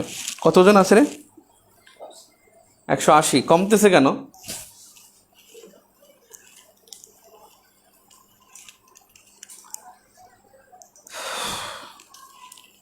এখন শোনেন, সেটা হলো যে হিস্ট্রিতে অনেক সময় লাগবে, ইতিহাসে বিশেষ করে হলো মুক্তিযুদ্ধ অংশ, ইংরেজ আমল, ওরে বা ইউরোপীয়দের আগমন, এটা কি বিদঘুটে একটা বিষয়।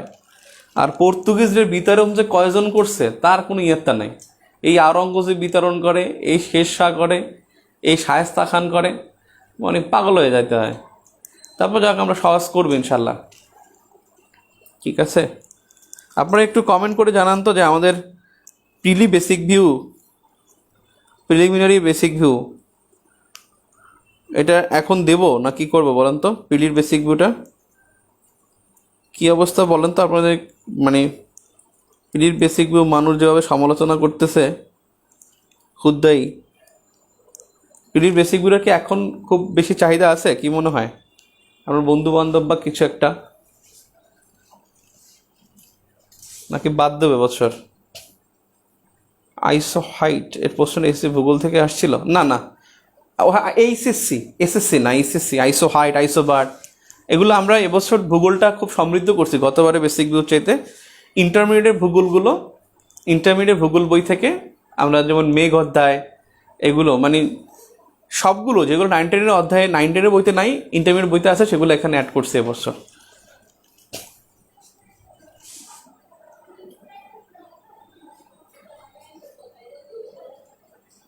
ওকে, এখন ভূমিকম্পে আসি। কি বলতেছে?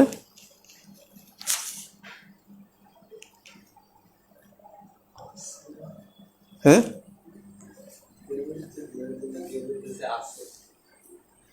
আছে মানে চাহিদা আছে, এটা লেখছে মনে হয়। আছে। এখন বেসিক ভিউ যেটা হইতেছে বুঝছেন, বেসিক ভিউতে যেটা করতেছি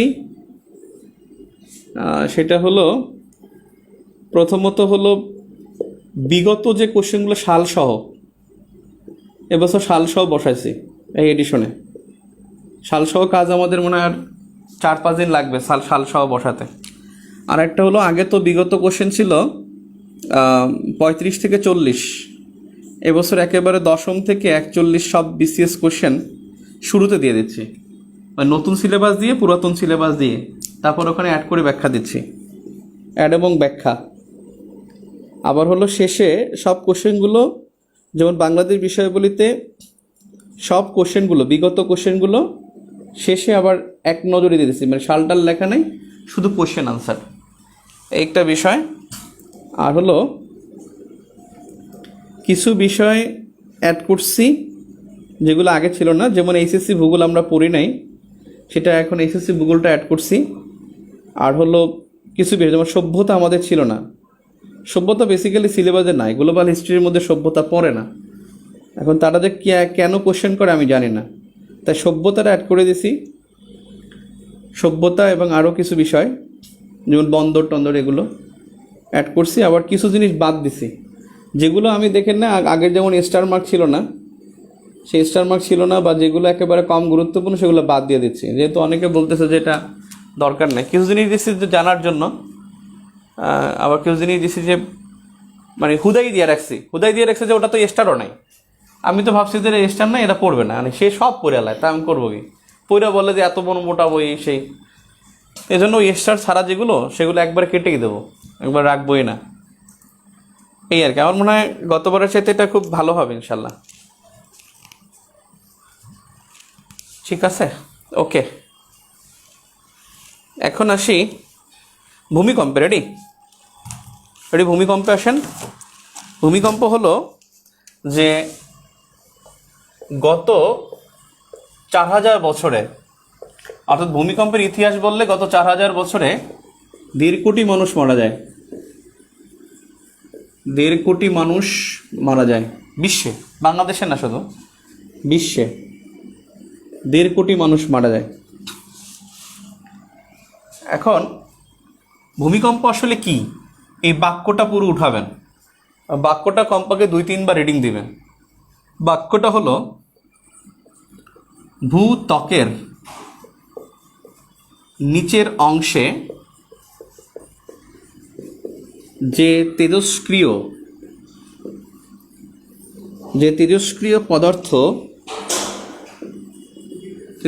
পদার্থগুলো সঞ্চিত থাকে,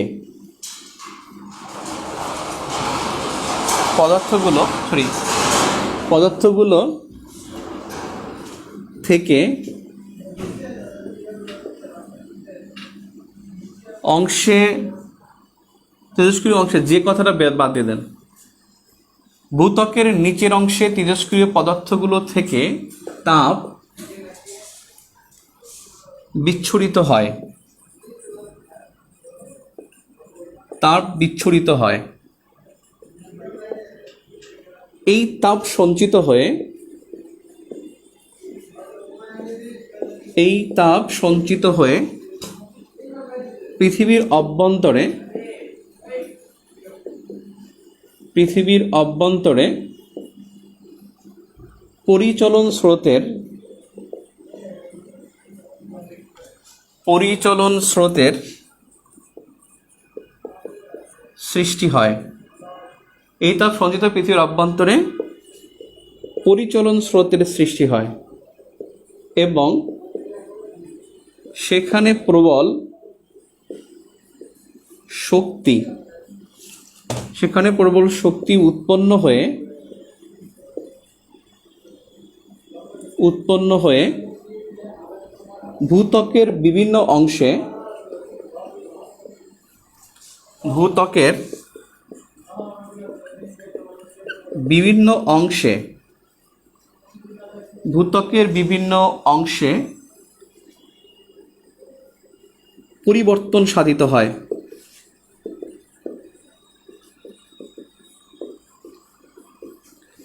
ভূত্বকের বিভিন্ন অংশে পরিবর্তন সাধিত হয়।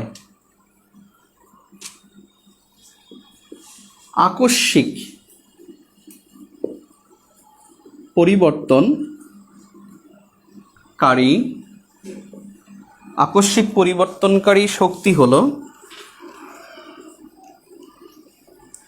ভূমিকম্প ও আগ্নেয়গিরি। ভূমিকম্প ও আগ্নেয়গিরি। এখন এখান থেকে প্রশ্ন বিভিন্নভাবে হতে পারে। একটা হতে পারে যে ভূত্বকের নিচের অংশে তেজস্ক্রিয় পদার্থ থাকে এবং এই তাপ পরিচলন স্রোতের সৃষ্টি করে। পরিচলন অর্থাৎ ভিতরে পৃথিবীর অভ্যন্তরে যে তাপ থাকে সেই তাপের চলন প্রক্রিয়া কি? পরিচলন প্রক্রিয়া। এবং উৎপন্ন ভূত্বকের বিভিন্ন অংশে পরিবর্তন হয়ে, এটা আকস্মিক পরিবর্তনকারী দুইটা, একটা ভূমিকম্প, একটা হলো আগ্নেয়গিরি। তাহলে আকস্মিক পরিবর্তনকারী শক্তি হলো দুটি, একটা ভূমিকম্প আর একটা হলো আগ্নেয়গিরি। এই বাক্যটার গুরুত্ব অনেক বেশি, এখান থেকে হয়তো প্রশ্ন করা যায় আর কি।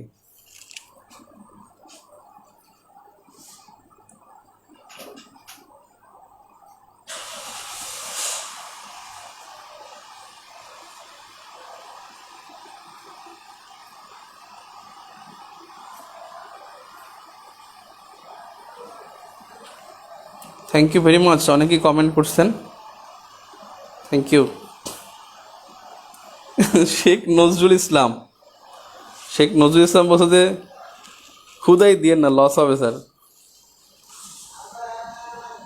শেখ নজরুল ইসলাম বলছে হুদাই দিয়েন না, লস হবে। আর সবাই বলছে যে না, লস হবে আপনার না আমার, কেনা লাগবো না, টাকা লাগবো।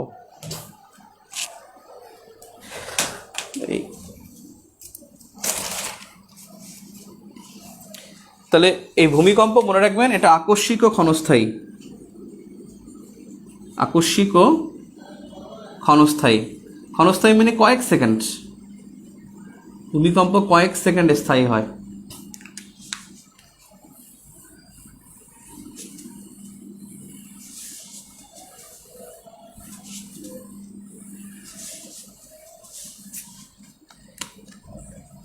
ভূমিকম্প এর কেন্দ্র, ভূমিকম্পের কেন্দ্রকে ইংলিশে বলা হয় ফোকাস, নট সেন্টার।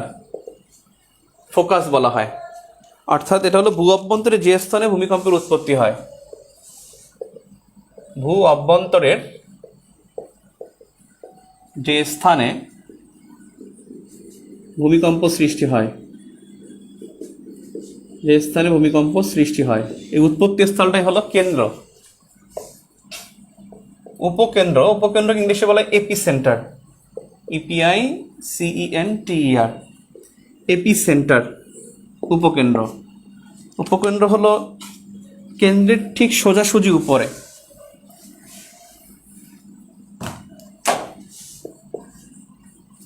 কেন্দ্রের ঠিক সোজাসুজি উপরে, উপরে মানে ভূত্বকের অংশে, অর্থাৎ এটা যদি এই রকমের হয়, যদি এরকমের হয় যে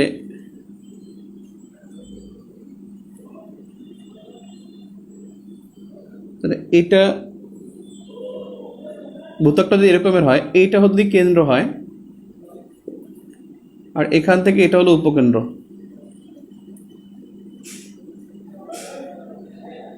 এটা হলো উপকেন্দ্র, আর এখান থেকে তীব্রতা আস্তে আস্তে কমে যায়। এখানে সবচেয়ে উপকেন্দ্রে সবচেয়ে তীব্রতা বেশি থাকে, আর উপকেন্দ্রে এখানে কম্পন তীব্র থাকে। আপনাদের আগের ক্লাসে বলছিলাম যে ভূমিকম্পের কেন্দ্র মানে কম্পন তীব্র থাকে, বলছিলাম যে এখানে উপকেন্দ্রে দুই ধরনের কম্পন হয়, একটা শব্দের কম্পন আর একটা হলো শব্দের কম্পন, আর একটা হলো আফটার শক ও আফটার শক। আফটার শক এবং কম্পন, অর্থাৎ প্রথম কম্পনটা শব্দের কম্পনটা এরকম মৃদু কম্পন হয়। ভূকম্পের যে ভূ অভ্যন্তরে যে অনেক পরিবর্তন হয়, সেই পরিবর্তনের একটা শব্দ মানে শব্দ থাকে, সেই শব্দের কম্পনটা মৃদু হয়। ঠিক এর মধ্যে কিলোমিটারে প্রতি কিলোমিটারে প্রতি সেকেন্ডে 10 কিলোমিটার, আর এই দুইটা কম্পনের পার্থক্য থাকে সেকেন্ডে 10 কিলোমিটার, মানে 10 কিলোমিটারে সেকেন্ড, অর্থাৎ শব্দের কম্পন আর এই দুইটার ব্যবধান থাকে 1 সেকেন্ড হলে বুঝতে হবে যে উৎপত্তি স্থলটা 10 কিলোমিটার দূরে, তখন এই দুইটার মধ্যে হয়। এই আফটার শকটা এরকমের হয়, এইটাই হলো মূল কম্পন। আর এই দুইটার ব্যবধান, উৎপত্তি স্থল থেকে ব্যবধান দুটির ব্যবধান সেকেন্ডে 10 কিলোমিটার। ভূমিকম্পের কম্পন হলো দুইটা,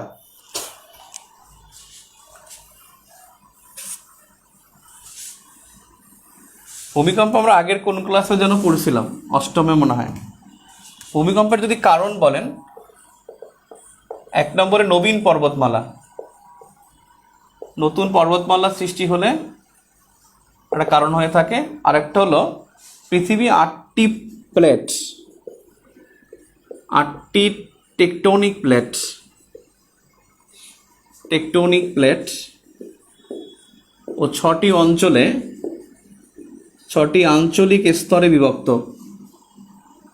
6টি আঞ্চলিক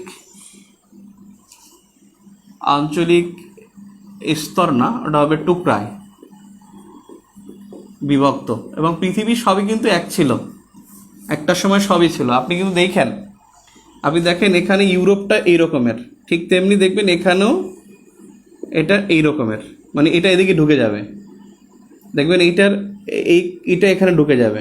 আবার দক্ষিণ আমেরিকা যদি দেখেন না, এটা তো উত্তর আমেরিকা, এটা তো ইউরোপ। দেখবেন দক্ষিণ আমেরিকা যদি আপনি দেখেন, এখানে কিন্তু এই আফ্রিকাটা কিন্তু আবার এরকমের, মানে এটা এখানে ঢুকে যাবে, বুঝছেন, এইটা এই পাশে ঢুকে যাবে। মানে দেখবেন যে সবগুলোর মানে মিল আছে, অর্থাৎ এই প্লেটগুলো একটার সাথে একটা লেগে যায়। আপনি দেখবেন যে এখানে এই যে লোহিত সাগর থেকে এটাও এক ছিল, এটা আলাদা হয়ে গেছে। আবার এই যে ভারত যদি এখানে নিয়ে আসেন, দেখবেন এটার সাথে অস্ট্রেলিয়া এখানে মিশে যায়। অর্থাৎ পৃথিবীটা আপনি ইউটিউবে দেখতে পারবেন যে ভিডিওটা, যে এটা সব একত্রে ছিল, তারপর ওইগুলো নিয়ে আসলে সব একত্র হয়ে যায়। ভূমিকম্পের ফলেই এগুলো সব সৃষ্টি হয়েছে।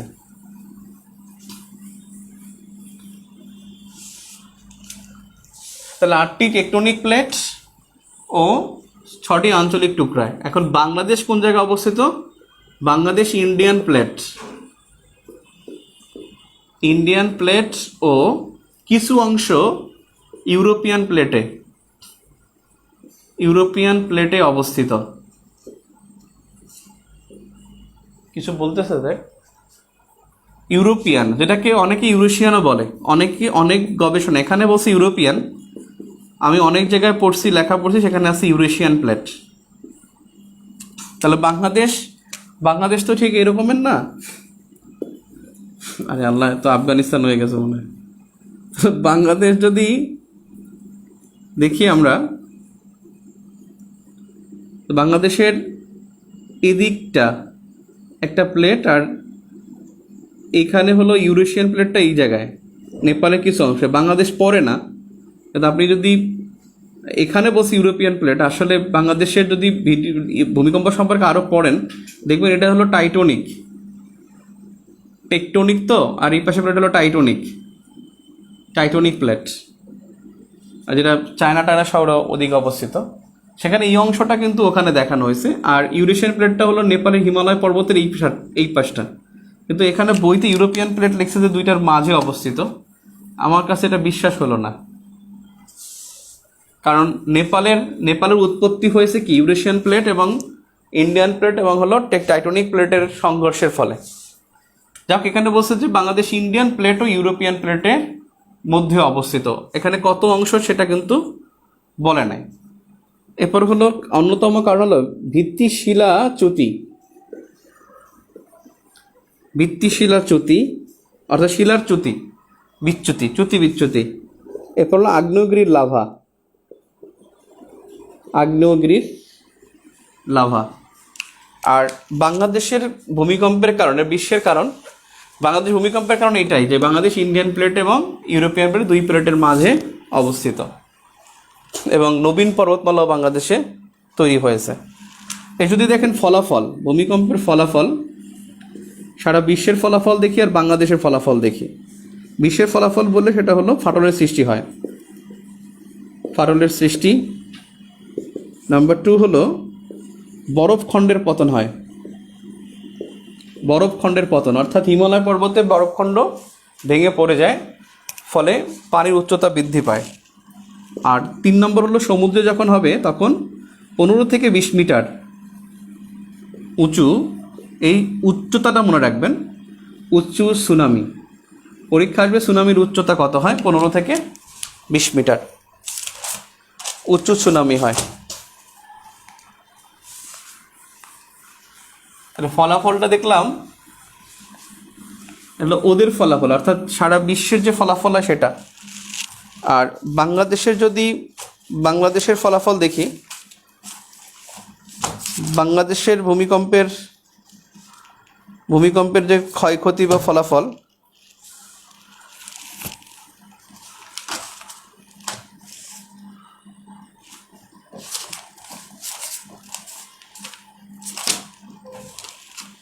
বাংলাদেশের ফলাফল হলো 1787 সালে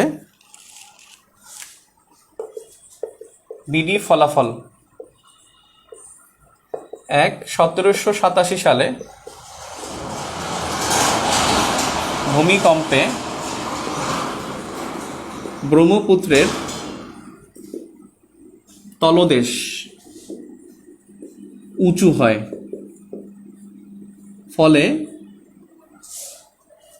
পানি প্রবাহ যমুনা নদীর সৃষ্টি করে।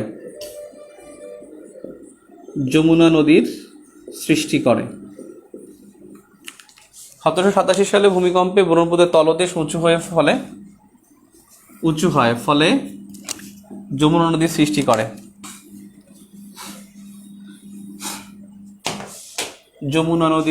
করে। আর একটা বিষয়, বিজ্ঞানীদের একটা গবেষণা বলছে, বিজ্ঞানীদের গবেষণা হলো 1 নম্বর, 100 বছরে ভূমিকম্প না হলে সেখানে বড় ধরনের ভূকম্পনের আশঙ্কা থাকে। এটা কোনো কথা হলো? তবে বড় কোনো ভূমিকম্প হয় না দেখে এখানে বড় ধরনের আশঙ্কা কোনো কথা হলো এটা? তাহলে তো আমাদের পটুয়াখালী তো আগে হবে। আমাদের পটুয়াখালী বরিশাল অঞ্চলে তো ভূমিকম্প অনেক দিন ধরে হয় না, তার মানে এখানে বড় ধরনের ভূকম্পনের আশঙ্কা থাকবে। এই একটা বিষয় বলছে। আরেকটা বলছে যে বিজ্ঞানী গবেষণায় 2 নম্বর বলছে ভূকম্পন অঞ্চল 3টি। ভূকম্পন অঞ্চল 3টি। পৃথিবীতে ভূকম্পন অঞ্চল 3টি।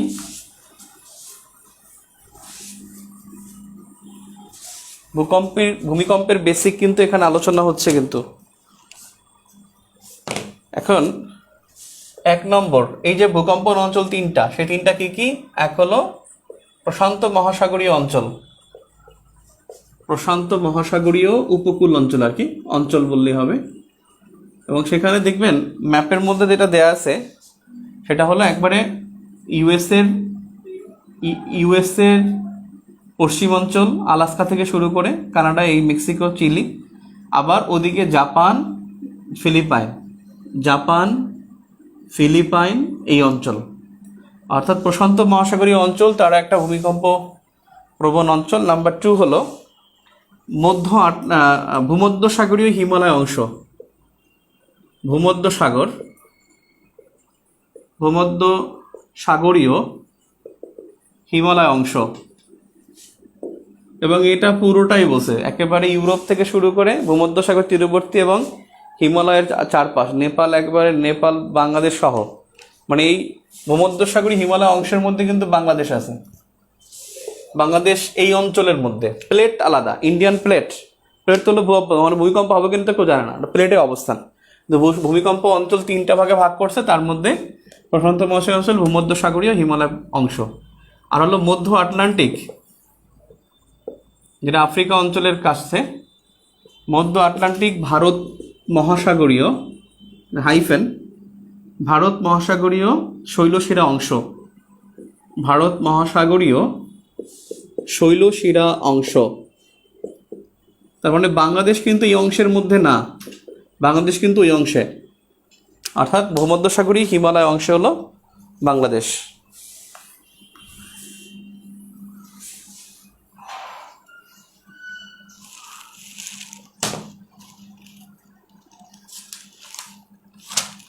ভূমধ্যসাগরীয়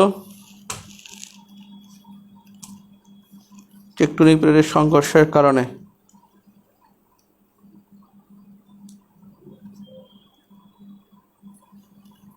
এখানে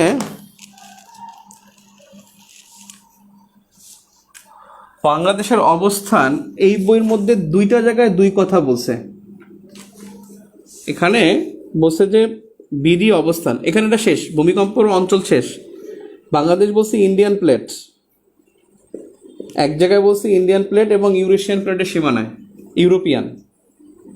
ইউরোপিয়ান প্লেটের সীমানায় অবস্থিত। আবার আরেকটায় বলছে মানে ভিতরে, অর্থাৎ 70 পৃষ্ঠা বলছে বাংলাদেশ ইন্ডিয়ান প্লেট ও মিয়ানমারের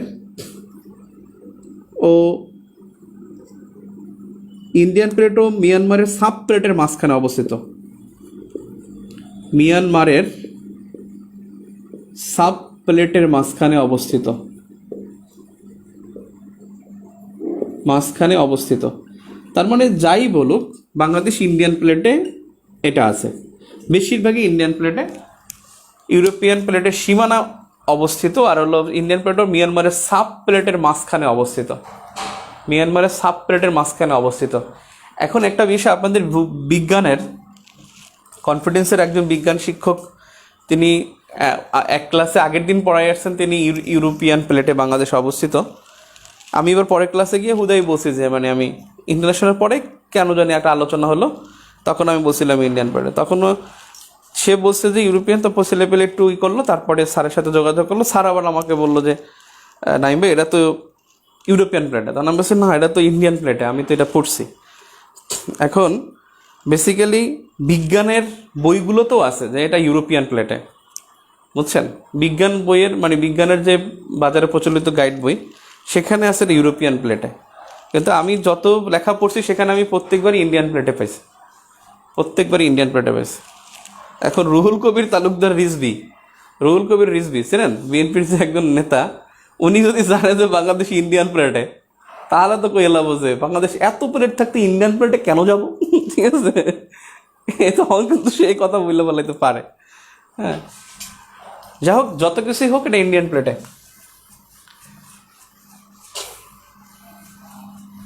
আমি তখন ভূগোল বই থেকে পড়ি নাই, আমি জাস্ট একটা লেখা পড়ছিলাম জাফর ইকবাল স্যারের, ভূমিকম্প নিয়ে তার একটা লেখা ছিল। সেই লেখাটা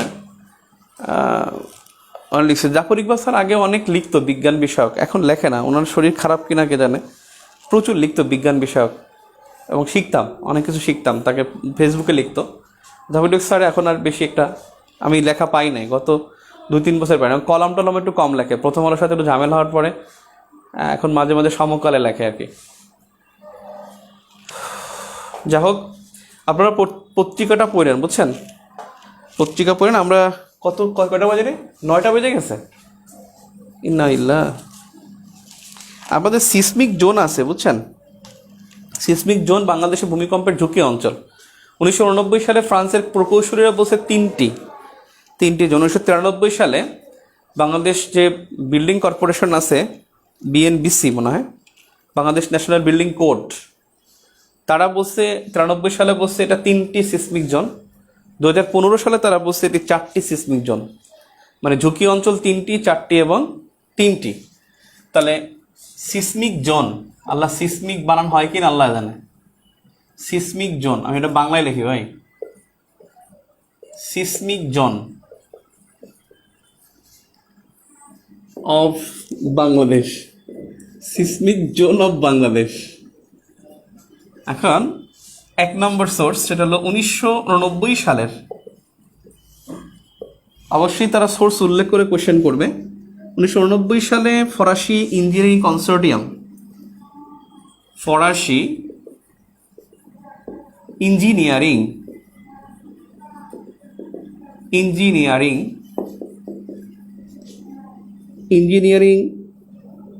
ফরাসি ইঞ্জিনিয়ারিং কনসোর্টিয়াম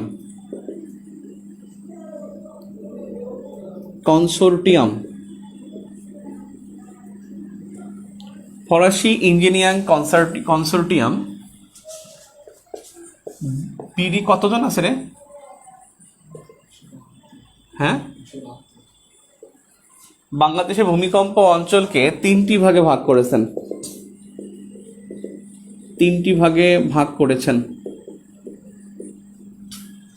আপনারা কিন্তু ক্লাস করেন, লাইভ করতে না পারলে রেকর্ড করবেন, ক্লাস কিন্তু করেন, নয়তো ক্লাসে যে নোটগুলো দেয় নোটগুলো পড়েন, নাহলে আপনি না পড়লে পরে গাইলাইবেন, তখন বলুন ভাই ঠিক করে পড়ায় নাই। এই সেই 41তমতে যারা পড়াশোনা করে নাই, ক্লাস আপডেট ছিল না, গ্রুপে আপডেট ছিল না, তারাই কিন্তু বিভিন্ন ধরনের কথাবার্তা বলতো, বুঝছেন। নাইম ভাইয়ের শত্রু শেষ নাই ভাই, প্রচুর শত্রু ভাই। আইকন প্লাস ভালো চলে, নাইম ভাই খারাপ। আইকন প্লাস ভালো চলে, নাইম ভাই খারাপ। কনফিডেন্সে নাইম ভাই ভালো পড়ায়, নাইম ভাই খারাপ। নাইম ভাইয়ের বই ভালো চলে, নাইম ভাই খারাপ। মানে শেষ নাই সোজা কথা। নাইম ভাই একটা ভালো পোস্ট দেয়, নাইম ভাই খারাপ। সব দিক দিয়ে শত্রু হয়ে যাচ্ছে। 3টি সিসমিক জোন। 1 নম্বর হলো প্রলয়ঙ্কারী, 2 নম্বরে হলো, 1 হলো প্রলয়ঙ্কারী, 2 হলো বিপজ্জনক, দ্বিতীয় হলো বিপজ্জনক, আর 3 হলো লঘু। 3 হলো লঘু বলয়, বিপজ্জনক বলয়, প্রলয়ঙ্কারী বলয়। এবং তারা যেটা বলছে সেটা হলো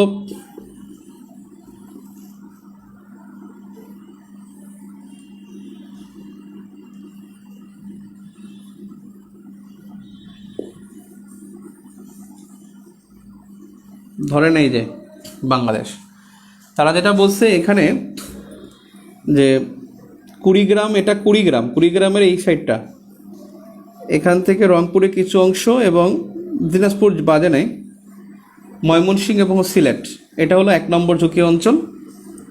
আর যে রাজশাহীর একটু উপরে, এটা চাঁপাইনবাবগঞ্জ বাদে, এখান থেকে চট্টগ্রামের এই অংশটা একেবারে এদিকে, এটা 2 নম্বর, আর এটা 3 নম্বর, এই ঝুঁকি অঞ্চলটা বলছে। এবং এটা কি ফলো করছে 2 নম্বর 1993 সালে BNBC, Bangladesh national building code, BNBC বলছে 3টি জোন এবং তাদের জোনটা ওইটার মতোই। 3 নম্বরে 2015 সালে বিএনবিসি তারা বলছে 4টি জোন, এবং তারা জোনের মধ্যে একটা ভাগ করছে যে এখানে 1 আর এই পাশেও তারা 1 বলছে, অর্থাৎ এইটা এবং এইটা, এই দুইটাকেও তারা 1 বলছে, আর এদিকে দুইটা ভাগ, মানে 2 নম্বরটা দুইটা ভাগ হয়ে গেছে। 2 নম্বরটা এখানে 2 আর 3 হয়েছে, আর এই 1 আর এই 1-এর সাথে এটা মিল আছে, আর 3 নম্বরটা আলাদা। তার মানে 4টি জোন বলছে 15 সালে। ক্লিয়ার? তো আমাদের এই অধ্যায় শেষ হলো আজকে ইনশাল্লাহ। আমাদের আগামীকালকে ক্লাস আছে। আগামীকালকে আপনাদের গতকালকে যে ক্লাসটা হয় নাই, এটার মেকআপ ক্লাসটা আগামীকালকে আপনাদের ক্লাস, আগামীকালকে শুক্রবার না, আগামীকালকে ছুটি দরকার, আমার বেসিক ভিডিও একটু গুছাইতে হবে। আগামীকালকে না পড়াইলে হয় না? আগামীকালকে কি না পড়াইলে হয় না?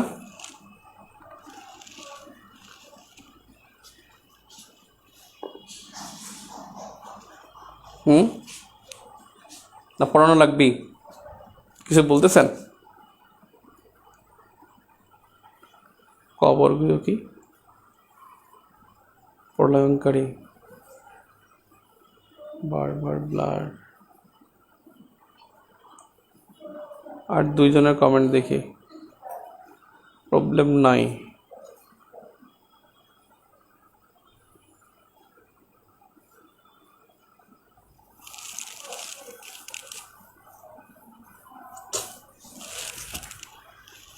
দেখি কালকে তাহলে আপনাদের আপাতত কালকে অফ থাকুক। হ্যাঁ, আমরা গুছিয়ে যদি পারি শনিবার নেব, নয়তো রবিবার 9:30, রবিবার 7:15। ঠিক আছে, কালকে থাকুক। হ্যাঁ, কালকে ইনশাল্লাহ থাকুক। ওকে, আল্লাহ হাফিজ।